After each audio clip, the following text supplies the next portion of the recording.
Hi everyone, welcome you all to my class. Today our topic is modal auxiliary verb. আজকে আমরা তিনটে auxiliary verb শিখব। could, would, should। তার মধ্যে দেখো এই should এর ব্যবহার নিয়ে আমাদের খুব একটা প্রবলেম হয় না। কাউকে আমরা যদি পরামর্শ দিই বা কারোর থেকে আমরা পরামর্শ নিই, সিম্পলি এই ক্ষেত্রে আমরা should এর ব্যবহার করি। কিন্তু could আর would এই দুটোর ব্যবহার নিয়ে আমাদের ভীষণ রকম কনফিউশন রয়েছে। আমাদের প্রতিদিনের কথাবার্তায় আমরা ম্যাক্সিমাম কথাবার্তায় যে বলি সেই ক্ষেত্রে আমাদের কিন্তু কুড আর উডের ব্যবহার করতে হয়। তোমরা মনে করো তোমরা কারোর থেকে পারমিশন নিচ্ছ, কিছুর জন্য অনুমতি নিচ্ছ, তাহলেও তোমাদের কুড আর উডের ব্যবহার করতে হবে। তোমরা হয়তো কিছু ইমাজিন করছো, আমরা তো অনেক কিছু ইমাজিন করি, আমরা কিছু চিন্তা করছি, সেটা কাল্পনিক চিন্তা হোক কি বাস্তব চিন্তা হোক, সেক্ষেত্রেও আমাদের অক্সিলিয়ারি ভার্বের ব্যবহার করতে হয়। কিংবা হয়তো আমরা কাউকে কিছু সাজেস্ট করছি, সেই ক্ষেত্রেও করতে হয়। তাহলে এই ক্লাস থেকে আজকে আমরা কুড আর উডের ডাউট পুরোপুরি ক্লিয়ার করে নেব। তার জন্য তোমাদের ক্লাসটাকে স্কিপ না করে এন্ড পর্যন্ত দেখতে হবে, যাতে এই ক্লাস থেকে ফুল ইনফরমেশন তোমরা পেতে পারো। So yes, let's get started. প্রথমে তোমরা দেখে নাও যে অক্সিলিয়ারি ভার্ব কাকে বলে। অক্সিলিয়ারি কথার অর্থ হচ্ছে হেল্প বা সাপোর্ট করা। একটা সেন্টেন্সের মধ্যে যে মেন ভার্ব থাকে, সেই মেন ভার্বের সাপোর্টিং ভার্ব হিসেবে আরেকটা ভার্ব থাকে, যেগুলোকে বলে হেল্পিং ভার্ব। যেমন সেটা হতে পারে কুড, উড, শুড, মে, মাইট, এরকম অনেক ধরনেরই অক্সিলিয়ারি ভার্ব আছে। তো এই মেন ভার্বের সাপোর্টিং ভার্ব হিসেবে এগুলো বসে।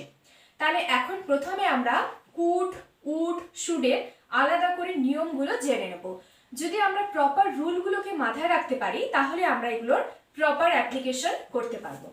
তাহলে আমরা কুড কোথায় ব্যবহার করব দেখে নাও। নাম্বার 1, কুড হচ্ছে পাস্ট ফর্ম অফ ক্যান। ক্যানের পাস্ট টেন্স হচ্ছে could. Can, could, could. Rule number 1 হচ্ছে ability, power, capacity in the past. মানে অতীতে আমাদের কোনো কাজ করার ক্ষমতা বা আমরা কোনো কাজ করতে পারি, এটা বোঝাতে আমরা কুডের ব্যবহার করব। ক্যানের ব্যবহার আমরা কখন করি? তোমরা মনে করো যখন আমরা এটা বলতে চাই যে আমি এটা করতে পারি, আমার এটা করার অ্যাবিলিটি আছে, তখন আমরা ক্যানের ব্যবহার করি। তাহলে ক্যানের পাস্ট টেন্স কুড। তাহলে কুডের ব্যবহার হবে অতীতে আমাদের কোনো কিছু করার ক্ষমতা ছিল বা অতীতে আমাদের কোনো কিছু করার অ্যাবিলিটি ছিল বোঝাতে আমরা কুডের ব্যবহার করব। তাহলে ফর এক্সাম্পল কি, শি কুড ডান্স ওয়েল। সে ভালো নাচ করতে পারত। মানে অতীতে তার ভালো নাচ করার ক্ষমতা ছিল বা সে ভালো নাচ করতে পারত। তাহলে এই ক্ষেত্রে কুডের ইউজ হবে। এই ক্ষেত্রে তোমরা দেখো অক্সিলিয়ারি ভার্ব হেল্পিং ভার্ব হিসেবে বসে। এখানে ডান্স, ডান্স মানে নাচ করাটা হচ্ছে মেন ভার্ব, আর কুড, কুড হচ্ছে এখানে হেল্পিং ভার্ব হিসেবে বসেছে, যেটা অক্সিলিয়ারি ভার্ব এর সাপোর্টিং ভার্ব হিসেবে বসেছে। ডান্স করাটা হচ্ছে মেন ভার্ব, কুড হচ্ছে হেল্পিং ভার্ব। তাহলে এটা হচ্ছে ability, power, capacity in the past. অতীতে অ্যাবিলিটি, পাওয়ার, ক্যাপাসিটি বোঝাতে আমরা কুডের ইউজ করব। সেম ভাবে I could solve the whole paper in an hour. আমি আগে 1 ঘন্টার মধ্যে পুরো পেপারটা সলভ করতে পারতাম। মানে অতীতে এটা আমার ক্যাপাসিটি ছিল বা অ্যাবিলিটি ছিল যে আমি 1 ঘন্টার মধ্যে পুরো পেপারটা সলভ করে দিতাম।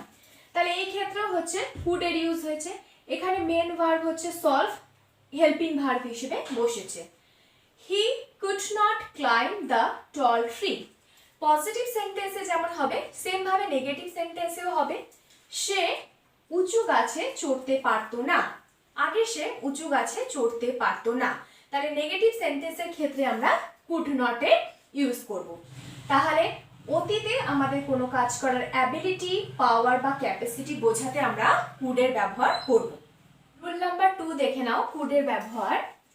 Possibility in present or future, মানে সম্ভাবনা। আমরা দেখবে এরকম ধরনের কথাবার্তা বলেই থাকি যে কথাতে কোনো সম্ভাবনা বোঝায়, মানে পসিবিলিটি বোঝায়। মনে করো আমি বলছি আজ বৃষ্টি হওয়ার সম্ভাবনা রয়েছে। সে সম্ভবত হয়তো এখন অফিসে রয়েছে। এই ধরনের সম্ভাবনা দিয়ে আমরা অনেক কথাই বলি, সেই সম্ভাবনা বোঝাতেই আমরা কুড এর ইউজ করব। যেমন দেখো, Seema is not answering her phone, she could be busy. Seema বলে একটা মেয়ে ফোনের উত্তর দিচ্ছে না, ফোনের অ্যান্সার করছে না, সে হয়তো ব্যস্ত রয়েছে। মানে সীমার ব্যস্ত হওয়ার পসিবিলিটি রয়েছে। It's not sure but it's a possibility যে সীমা হয়তো ব্যস্ত, তাই জন্যই সে ফোনটা তুলতে পারছে না। তো এই ধরনের সম্ভাবনা বোঝাতেই আমরা কুডের ব্যবহার করব। আর একটা জিনিস তোমরা মনে রাখবে, এই পসিবিলিটি সবসময় প্রেজেন্ট বা ফিউচারের ক্ষেত্রে হবে, মানে বর্তমান বা ভবিষ্যৎকে আমরা বোঝাচ্ছি, অতীতকে কিন্তু হবে না। অতীতের ক্ষেত্রে কিন্তু এই সম্ভাবনাটা হবে না, এটা খালি প্রেজেন্ট এবং ফিউচারের ক্ষেত্রেই হবে। My mother could be in the garden, আমার মা হয়তো বাগানে রয়েছে। মানে আমি জানি যে মা বাগানে যায়, তাই জন্য আমাকে কেউ জিজ্ঞেস করছে মা কোথায়, আমি বললাম মা হয়তো বাগানে রয়েছে, মানে মার বাগানে থাকার সম্ভাবনা রয়েছে, পসিবিলিটি রয়েছে, এটা বোঝাতে আমরা কুডের ইউজ করছি।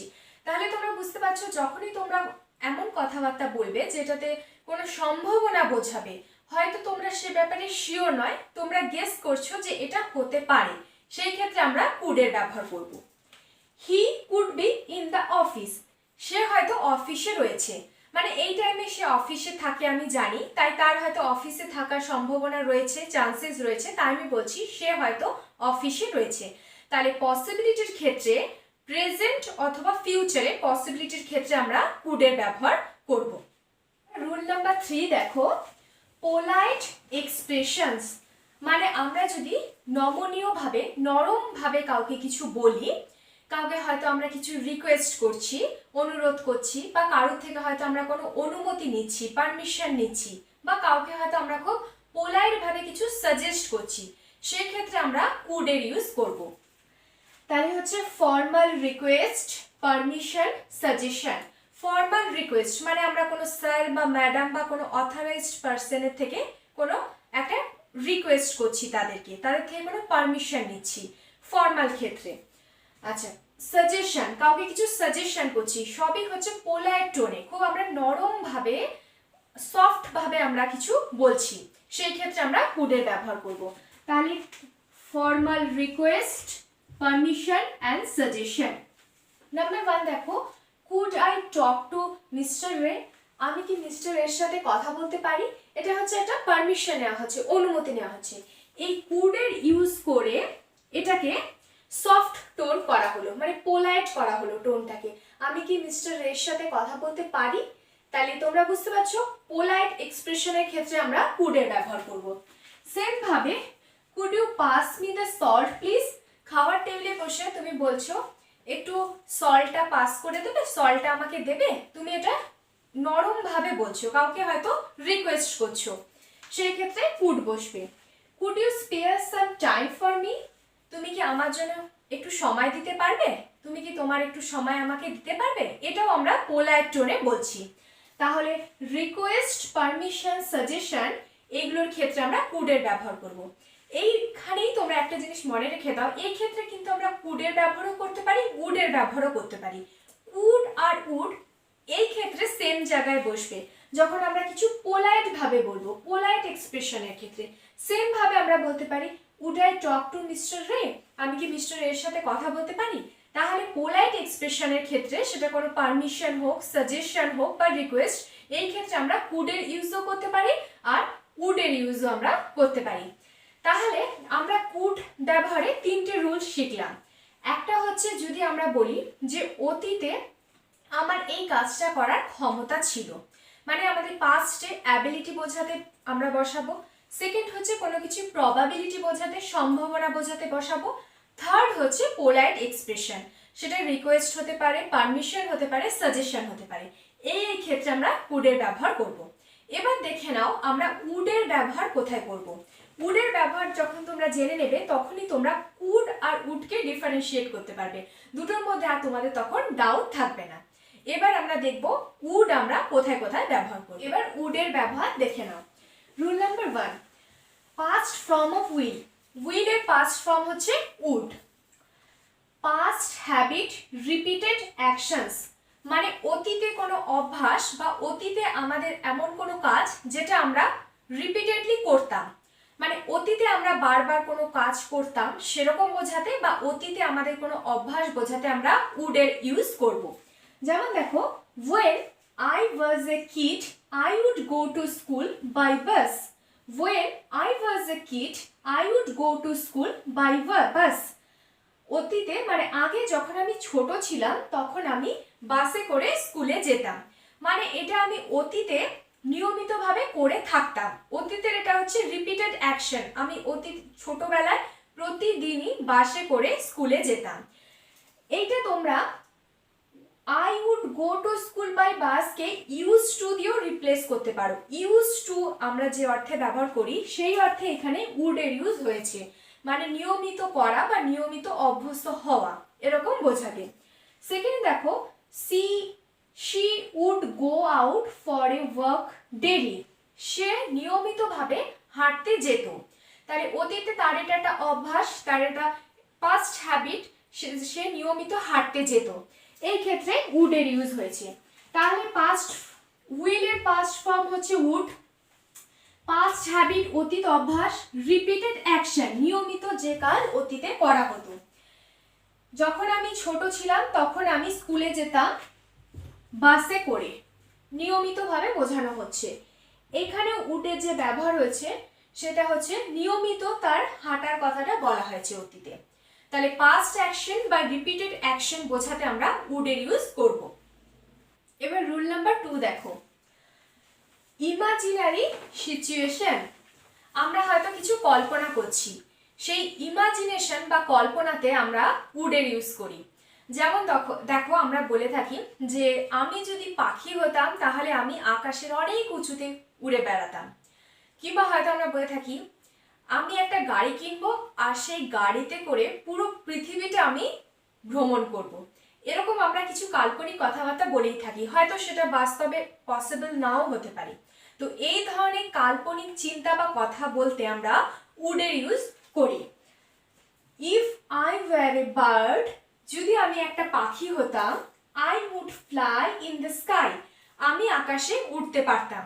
যদি আমি একটা পাখি হতাম তাহলে আমি আকাশে উঠতে পারতাম। তাহলে এই ধরনের ইমাজিনেশনের ক্ষেত্রে আমরা উডের ইউজ করেছি। এই ক্ষেত্রে তোমরা মনে রাখবে সেন্টেন্স স্ট্রাকচার সবসময় পাস্টে হবে। এই ধরনের ইমাজিনারি যে সেন্টেন্সগুলো সব পাস্টে হবে, কিন্তু এই ইমাজিনেশন করা হয় প্রেজেন্ট এবং ফিউচার নিয়ে। ইমাজিনেশনটা যে করা হচ্ছে সেটা কিন্তু প্রেজেন্ট আর ফিউচারকে নিয়ে, কিন্তু সেন্টেন্স স্ট্রাকচারটা হবে সবসময় পাস্টে। I would buy a car, I would travel all over the world. I would buy a car, I would travel all over the world. আমি একটা গাড়ি কিনতাম এবং সেই গাড়ি করে পুরো পৃথিবীটা ভ্রমণ করতাম, এটাও একটা ইমাজিনেশন। তো এই ধরনের ইমাজিনেশনের ক্ষেত্রেই হচ্ছে উডের ব্যবহার হচ্ছে।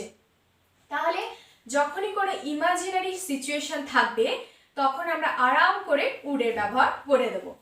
এবার রুল নাম্বার 3 দেখো, প্রেফারেন্স বা চয়েস, আমাদের কোনো কিছু পছন্দ যদি আমরা বোঝাতে চাই, মানে আমাদের যেটা চয়েস সেটা বোঝাতে আমরা উডের ইউজ করি। He would rather die than beg, তার ভিক্ষা করার থেকে মরে যাওয়া অনেক বেশি ভালো, মানে এটা একটা কথাই আছে যে আমাদের যদি শরীরে ক্ষমতা থাকে তাহলে আমরা কায়িক পরিশ্রম করে উপার্জন করব, মানে ভিক্ষে করার থেকে আমরা পরিশ্রম করে উপার্জন করাটা অনেক বেশি শ্রেয়। তাহলে সেক্ষেত্রে বলেছে এটাও একটা প্রেফারেন্স বা চয়েসের কথা বলেছে যে ভিক্ষে করার থেকে তার মরে যাওয়াটা শ্রেয়, সেই ক্ষেত্রে উডের ইউজ হয়েছে। I would prefer death to dishonour, আমি অসম্মানের থেকে মৃত্যুটাকে বেশি প্রেফার করি, মানে এটা আমার চয়েস যে অসম্মানের থেকে আমি মৃত্যুটাকে অনেক বেশি শ্রেষ্ঠ মনে করি। তাহলে যে কোনো প্রেফারেন্স বা চয়েস যখন বোঝাতে হবে তখন আমরা উডের ইউজ করব। তাহলে ইমাজিনারি সিচুয়েশনের ক্ষেত্রে উডের ইউজ হয়, আর প্রেফারেন্স বা চয়েসের ক্ষেত্রে উডের ইউজ হয়। আরেক ক্ষেত্রে উডের ব্যবহার দেখে নাও। রুল নাম্বার 4, পোলাইট এক্সপ্রেশন, এই ক্ষেত্রে উড আর কুডের ব্যবহার সেম। আমি আগেই বলেছি, যখন আমরা নরমভাবে কাউকে কিছু বলবো, নমনীয়ভাবে বলবো, সফট টোনে বলবো, তখন উডের ব্যবহার করব। মনে করো আমরা বন্ধুদের সাথে কথা বলছিলাম, তখন তো নর্মাল ভয়েসে কথা বলছি। এবার হয়তো কোনো একটা অথরাইজড পার্সনের সাথে আমি কথা বলতে চাইছি, তখন আমি টোনটাকে চেঞ্জ করে নিলাম, সফট টোনে বলছি, তখনই সেখানে আমি উডের ইউজ করব। যেমন উড ইউ হেল্প মি, তুমি কি আমাকে একটু সাহায্য করবে, মানে আমি তাকে রিকোয়েস্টেড টোনে এই কথাটা বলছি, তুমি কি আমাকে একটু সাহায্য করবে। এই ক্ষেত্রে উডের ইউজ হয়েছে। Would you mind if I left a little early together. দেখো উড ইউ মাইন্ড কিন্তু ফ্রেজের আকারে বসবে, তোমাদের এটা একসাথে ব্যবহার করতে হবে। উড ইউ মাইন্ড, যেটাকে আমরা বাংলায় বলি যে তুমি কি কিছু মনে করবে যদি আমি একটু আগে চলে যাই, হয়তো আমার কোনো কাজ আছে খুব জরুরি, আমি একটু আগে বেরিয়ে যাচ্ছি, তখন আমি পারমিশন নিচ্ছি যে would you mind if I left a little early today, তুমি কিছু মনে করবে যদি একটু আগে আমি বেরিয়ে যাই। তাহলে উড ইউ মাইন্ডে কিন্তু একসাথে আমরা ব্যবহার করব যদি আমরা বলতে চাই যে তুমি কি কিছু মাইন্ড করবে, এটা বোঝাতে চাই। Would it be okay if I left a little early today. দেখো সেম দুটো সেন্টেন্স আমি লিখেছি, একটার মধ্যে উড ইউ মাইন্ড, একটা হচ্ছে would it be okay, same দুটোর meaning. Would it be okay মানে এটা কি ঠিক হবে, মানে আমরা বাংলায় বলি এটা কি ঠিক হবে যদি আমি একটু আগে বেরিয়ে যাই, বা তুমি কি কিছু মনে করবে যদি আমি আগে বেরিয়ে যাই, মানেটা সেম। এটা হচ্ছে একসাথে ফ্রেজের আকারে বসবে। Would it be okay, would you mind, would it be okay, এটা পুরোটা তোমাদের বলে বাকি রিমেনিং পার্টটা বলতে হবে। Would I talk to the manager, আমি কি ম্যানেজারের সাথে কথা বলতে পারি, এক্ষেত্রে আমি পারমিশন নিচ্ছি। সেম ভাবে এখানে কুডেরও ব্যবহার করা যাবে। কুড আর উড এই ক্ষেত্রে আমরা সেম ভাবে ব্যবহার করতে পারি, কুডও ইউজ করতে পারি, উডও ইউজ করতে পারি। এটাও আমরা পোলাইট টোনে বলছি যে আমি কি একটু ম্যানেজারের সাথে কথা বলতে পারি, মানে আমি পারমিশন নিচ্ছি। তাহলে পারমিশন নেওয়া, রিকোয়েস্ট করা, এই ক্ষেত্রে আমরা পোলাইট টোনে উডের ব্যবহার করব। পোলাইট এক্সপ্রেশনে সবসময় উডের ইউজ হবে। উডের আরেকটা রুল দেখে নাও, ইনডাইরেক্ট স্পিচের ক্ষেত্রে মানে ন্যারেশন চেঞ্জের ক্ষেত্রে আমরা উডের ইউজ কিভাবে করি। হি সেড দিয়ে কোটের মধ্যে হি উইল গো দেয়ার, সে বলেছিল যে সে সেখানে যাবে। এবার যখন আমরা সেটাকে চেঞ্জ করছি, রিপোর্টেড স্পিচে করছি, তখন আমরা বলবো হি সেড দ্যাট, দ্যাটকে অ্যাড করব, হি উড গো দেয়ার, উইলকে আমরা উড করে দেবো যেহেতু এটা পাস্টে আছে। যখন ন্যারেশন চেঞ্জের ক্লাস হবে তখন আমি এটা তোমাদের ডিটেলসে বলে দেবো ভালো করে। এখন তোমরা এটি মনে রেখে দাও যে ইনডাইরেক্ট স্পিচের ক্ষেত্রে সবসময় উইলটা উড হয়ে যাবে, মানে এই ক্ষেত্রেও আরেকটা আমরা উডের ইউজ করব। তাহলে ইনে নার্সের আমি তোমাদের আরেকবার বলে দিই উড আমরা কোথায় কোথায় ব্যবহার করব। এক হচ্ছে যদি আমরা কোনো অতীতের অভ্যাস বোঝাতে চাই বা রিপিটেড অ্যাকশন বোঝাতে চাই তাহলে করব। সেকেন্ড হচ্ছে কোনো ইমাজিনারি সিচুয়েশনের ক্ষেত্রে, কোনো কাল্পনিক চিন্তা বা কাল্পনিক পরিস্থিতির ক্ষেত্রে আমরা উডের ব্যবহার করব। আমাদের নিজস্ব কোনো প্রেফারেন্স বা চয়েস, পছন্দ আমরা বোঝাচ্ছি, তখন উডের ব্যবহার করব। আমরা কোনো পোলাইট টোনে কথা বলছি, পোলাইট এক্সপ্রেশন, সেটা রিকোয়েস্ট হতে পারে, কিছু অফার হতে পারে, পারমিশন হতে পারে, সেক্ষেত্রে উডের ব্যবহার করব। তাছাড়া ইনডাইরেক্ট স্পিচের ক্ষেত্রেও আমরা উডের ব্যবহার করব। এবার দেখে নাও শুড। উড আর কুডের মধ্যে সব থেকে বেশি ডাউট থাকে, তাহলে আলাদা আলাদা করে রুলগুলো মনে রেখে দিলে কিন্তু আমাদের আর কোনো অসুবিধা হবে না। শুড হচ্ছে খুবই ইজি, এটা আমরা খুব সহজেই করতে পারি। শুড মানে হচ্ছে আমি যদি কাউকে পরামর্শ দিই, মানে সালাহ দিই, সেই ক্ষেত্রেও বা কারোর থেকে যদি পরামর্শ নিই, পরামর্শ দেওয়া, পরামর্শ নেওয়া, দুটো ক্ষেত্রে আমরা শুড এর ব্যবহার করব। মানে আমরা কথায় বলে থাকি তোমার এটা করা উচিত, তোমার নিয়মিত হাঁটতে যাওয়া উচিত, তোমার এই ওষুধটা খাওয়া উচিত, এই যে উচিত বোঝাচ্ছে মানে সাজেশন বা অ্যাডভাইস বোঝাচ্ছে, এই ক্ষেত্রেই শুডের ব্যবহার হয়। তাছাড়াও মনে করো অনেক সময় আমরা হয়তো বড়দের কাউকে জিজ্ঞেস করছি আমার কি এটা করা উচিত, আমার কি এটা করা উচিত ছিল, মানে আমি তার থেকে পরামর্শ নিচ্ছি, এই ক্ষেত্রেও আমরা শুডের ব্যবহার করব। এবার দেখো শুড অক্সিলিয়ারি ভার্বের ব্যবহার। ফার্স্ট হচ্ছে সাজেশন বা অ্যাডভাইস, কাউকে কোনো পরামর্শ দেওয়া বা কাউকে কোনো উপদেশ দেওয়া বোঝাতে আমরা সিম্পলি শুড এর ব্যবহার করব। You should work hard to succeed. তোমার কঠোর পরিশ্রম করা উচিত যদি তুমি সফল হতে চাও। মানে সফল হওয়ার জন্য তোমার কঠোর পরিশ্রম করা উচিত। যে কোনো উচিত বোঝাতেই আমরা শুড এর ব্যবহার করব। We should go out for a morning walk daily. আমাদের অবশ্যই ডেইলি মর্নিং ওয়াকে যাওয়া উচিত। আমাদের অবশ্যই প্রতিদিন মর্নিং ওয়াকে যাওয়া উচিত। এবার দেখো ডিউটি বা অব্লিগেশন। যদি আমরা কোনো ডিউটি বোঝাই মানে আমাদের কর্তব্য বোঝাই, যেটা অব্লিগেশন মানে আমাদের দায়বদ্ধতা, এটা আমাদের করতে হবে, সেই ক্ষেত্রে আমরা শুড এর ইউজ করি। যেমন we should always respect our elders. আমরা সবসময় আমাদের বড়দের বা গুরুজনদের সম্মান করব, মানে আমাদের সম্মান করা উচিত, এটা আমাদের ডিউটি বা আমাদের obligation. We should help the poor. আমরা দরিদ্র মানুষকে সাহায্য করব। তাহলে এই ধরনের উচিত বোঝাতে, অ্যাডভাইস বোঝাতে বা আমাদের কোনো ডিউটি বা অব্লিগেশন বোঝাতে আমরা শুড এর ইউজ করি। আরেকটা বিশেষ ক্ষেত্রে আমরা শুড এর ব্যবহার করি, সেটা দেখে নাও।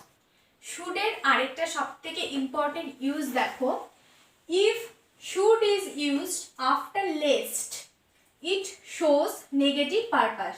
যদি লেস্ট এর পর, লেস্ট ওয়ার্ডটার পর শুড এর ইউজ হয় তাহলে শুডটা একটা নেগেটিভ পারপাসকে বোঝাবে, মানে শুডটা দিয়ে একটা নেগেটিভ কিছু বোঝাবে যদি লেস্ট এর পর শুড এর ইউজ হয়। যেমন he ran fast lest he should miss the train. সে খুব দ্রুত মানে ফার্স্ট দৌড়েছিল, না হলে সে তার ট্রেনটা মিস করত। দেখো এখানে লেস্টের পরে শুড এর ব্যবহার হয়েছে, এটা একটা নেগেটিভ সেন্সকে বোঝাচ্ছে। তাহলে সবসময় মনে রাখবে যদি শুড এর ব্যবহার লেস্টের পরে হয় তাহলে এটা একটা নেগেটিভ পারপাসকে বোঝায়।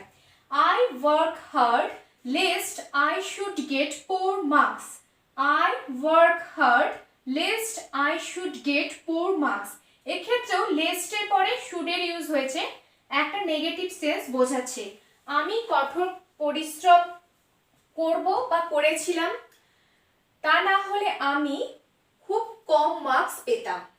আমি খুব কম মার্কস পেতাম যদি আমি কঠোর পরিশ্রম না করতাম। তাহলে লেস্টের পরে শুড এর ইউজ হয়েছে, যেটা একটা নেগেটিভ সেন্স করছে। তাহলে এটা তোমরা ভালো করে মনে রেখে দাও যে শুড হচ্ছে যে কোনো অ্যাডভাইস বা কোনো উপদেশ দেওয়ার ক্ষেত্রে আমরা শুড এর সবসময় ব্যবহার করব। আর যদি লেস্টের পর শুড এর ব্যবহার হয় তাহলে সেটা একটা নেগেটিভ পারপাসকে বোঝানো হবে। এইভাবে তখন সেন্টেন্সের স্ট্রাকচার হবে। আজকে ক্লাসটা এতটাই। তাহলে তোমরা কুড আর উড এর প্রপার ব্যবহার শিখে গেলে। কোথায় তোমরা কুড ব্যবহার করবে, কোথায় তোমরা উড ব্যবহার করবে, এরপর থেকে আশা করি তোমাদের আর ডাউট থাকবে না। ভালো করে রুলগুলো তোমরা মনে রেখে দিও, তাহলেই তোমরা প্রপার অ্যাপ্লাই করতে পারবে। এই ভিডিওটা তোমাদের যদি এতটুকু হেল্পে লেগে থাকে অবশ্যই একটা লাইক করে দিও।